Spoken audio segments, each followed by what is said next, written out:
In about the 1916 era, the Ilch family moved from South Pine Avenue to Myrtle Avenue. They had constructed a large house there, and that house now is divided into 4 individual apartments.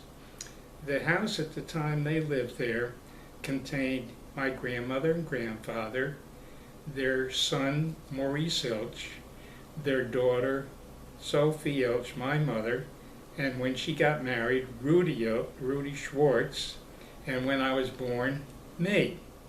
In addition to that, Sophie's sister Bertina had been married at one point in time to a Schenectady lawyer by the name of Ralph Urey. However, that marriage dissolved in a divorce, and she came back and lived in the house also. So it was a pretty full house with all of those people hanging around while I was growing up. While I was growing up on Myrtle Avenue, I had a lot of fun with the neighbor kids. We used to play out in the street, and we used to play stoop ball by throwing a ball against the stoop and trying to catch it and pretending we were baseball players in the big leagues and reciting names like Ruth and Gehrig and all of the other famous athletes at that time. In addition, we lived very close to a park called Richfield Park. And Richfield Park was a wonderful place for kids to play. They had a baseball field, they had a football field, they had a tennis court, and it was so close by it took only a couple of minutes to walk there, and it was not usually very crowded, so we always had a chance to do the things that we did. Eventually, as I got older and started playing a little bit of golf, a friend of mine, Ed King, and I used to go to Richfield Park, and we would hit iron shots to each other. He would hit 10 or 12 balls to me, and then I would hit 10 or 12 balls to him, and it was a way of practicing our game. During the Depression, when things were very difficult economically for almost all of the American people at that time, I tried my own little way to help the family. I used to deliver circulars for the Madison Theater, which was close by to where we lived, and those deliveries permitted me to have a pass to go to the theater as many times as I wanted each week.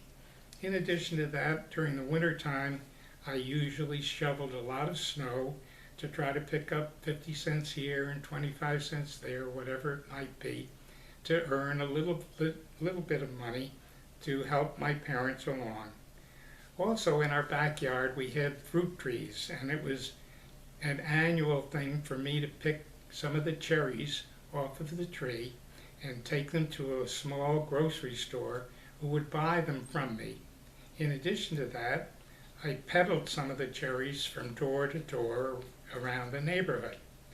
I also made my attempt of making money by selling magazines for Curtis Publishing Company.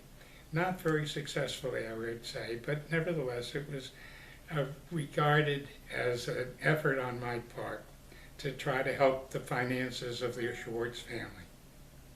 During the Depression, my mother made her effort to try to economically help the family along. She took a job with a dress store selling dresses, and she also modeled the dresses. As a matter of fact, I have a picture of an ad that the store placed in the local paper with my mom modeling a dress.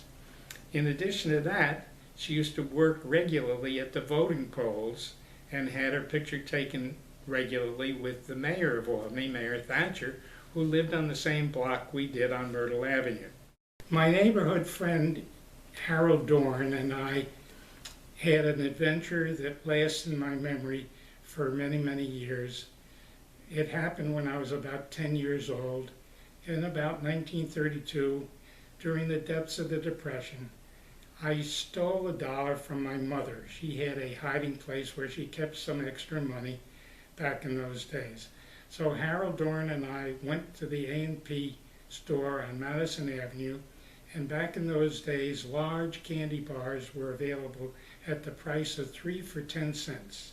So Harold and I bought 30 candy bars, brought them home, ate a lot of them until I got found out and I was accused of taking money but no punishment ensued, and I enjoyed the candy for a long time. My grandfather actually had a factory during World War I where he manufactured cotton webbing, which was used for puttees, Everything. gun belts, Everything. everything. And he kept it open too long. Yeah, the war ended, but he kept the factory going and eventually lost a lot of money. So he retired from that.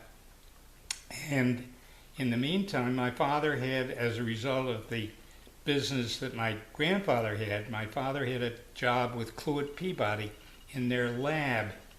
And my grandfather was trying to develop a thread of cotton that didn't shrink. But that became a patent with Cluett Peabody until Cluett Peabody invented the sanforizing process. Yeah, Sanford. And the patent went down the tubes. Meanwhile, my father lost his job at Cluett Peabody. My uncle had a job with a Puro filter company that had water, ice water coming out of a machine, and they were both out of work, and it was the depths of the Depression. So the two of them started delivering beer when beer became licensable and distributable, and they did that out of my grandfather and grandmother's house. And then a guy came along and said, "You two young men ought to go in the liquor business with me. I'm going to get a license." And that's what happened. He got a license, he hired my uncle and my father, and the three of them ran a store in downtown Albany called Winchell's. The first day it opened after Prohibition, Oh my God. the inventory was sold out completely. I'm sure of that. My childhood education was all taken care of by the Albany Academy, a school that was established 200 years ago. When I joined the Academy in 1928, I was one of the 10 or 12 students who finished the entire course through graduation. My experiences there were varied. I had some happy moments and some unhappy moments. There was one kid in my class who was bigger than I was. He was stronger than I was. I was a little kid. And he beat me up and called me a dirty Jew, and I didn't like that at all. It's a lifetime experience that I truly am unhappy about. And yet there were other occasions when I had friends and fellowship with the students that I was in attendance with, and generally I had a good time. In 1940, I graduated from the Albany Academy and took a summer job in Albany and was allowed to enter NYU in September. When I went down there, I immediately started sleeping and eating at the ZBT fraternity. I lived there for most of the first semester, became a pledge to ZBT, and joined the fraternity. From there on, I continued my studies in accounting and became ultimately the president of the fraternity and gathered a great friend, Bernie Moncharge, who unfortunately died at the age of 39. Eventually, of course, I had to be in the Army. I was in the ROTC at college, and they became activated as part of the regular Army, and my Army career started. During the World War II, I had to serve in the Army, and I was in France. I landed in Normandy in D-Day plus 20, and it was a pretty hot beach at that particular point in time. And I was a member of the 90th Infantry Division.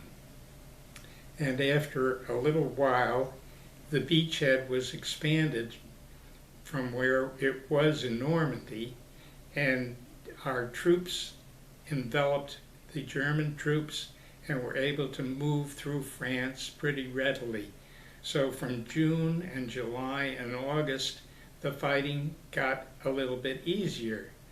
But in August and September, it got a little bit tougher for me because we eventually were outside of Strasbourg in Germany and outside of Metz in Germany. We never got to Germany, but at that particular time, on September 14th, a shell came down. I was in a foxhole and I was wounded.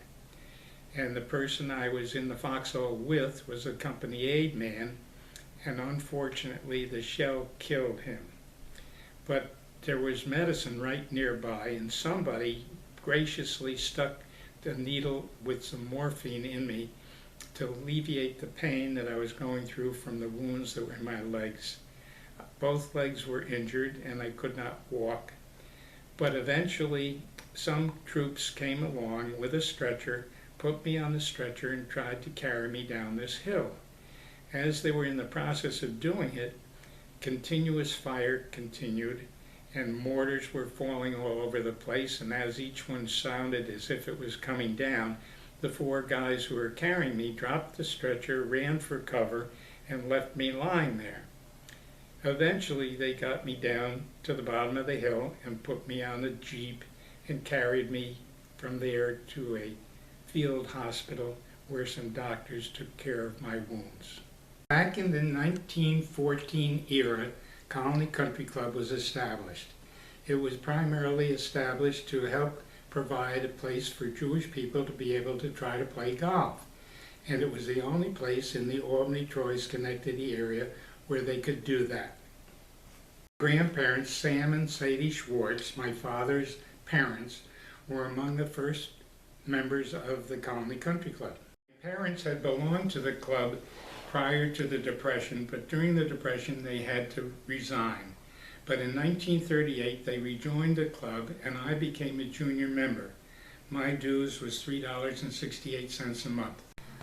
When I was discharged from the Army, I had finished 3 years of college and I needed to finish my college, so I intended to finish it in my fourth year, which would begin in September. I was discharged in June and had all summer long to do lots of different things.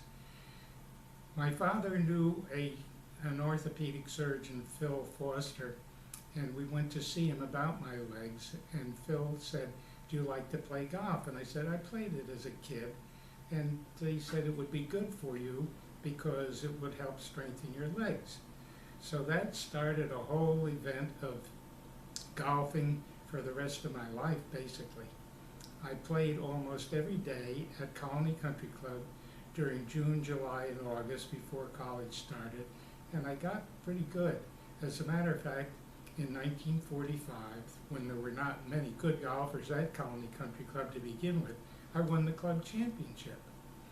After that, I went to college and finished my senior year and took a job in the accounting office that my uncle had run, and I began an accounting career.